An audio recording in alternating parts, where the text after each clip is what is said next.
All right, guys, so I'm getting ready to replace the fuel pump on this car. Finally got this in from O'Reilly's Import Direct. I'm just replacing the actual pump, not the whole sending unit and everything. Okay, so these 4 screws,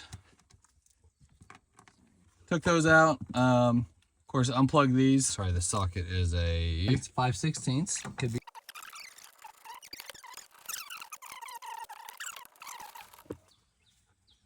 Man.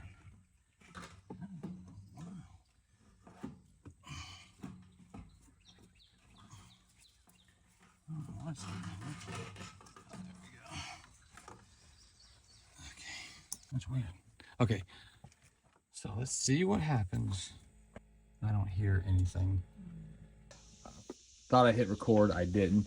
So what I was doing was testing the old pump here, and it works. I just hooked up my jump box to the positive and negative, and it started working, and that's all the fuel it spit out that was in here. So this is okay. So this is the fuel pump control module located behind your driver's seat. If it's American, if it's a Fairlady, it would be behind the passenger seat. Anyway, these go out quite a bit, and I'm going to show you a 3-wire setup to bypass it to test your fuel pump. All right, guys, so this is where you're bypassing the box I was just showing you earlier.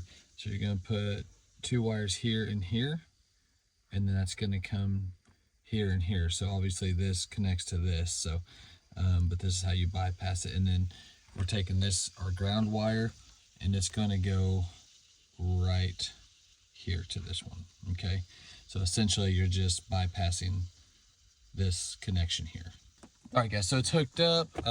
Mel's gonna turn the key. If this kicks on, then we know that that computer or whatever it is down there is bad. If this doesn't kick on, I don't know. So let's see what happens. Nothing.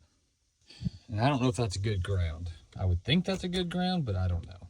All right, so I know for a fact that's a good ground. So, whoa, that's exactly what it was. So don't use that as your ground.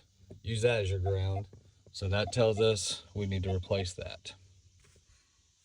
Good deal, kind of.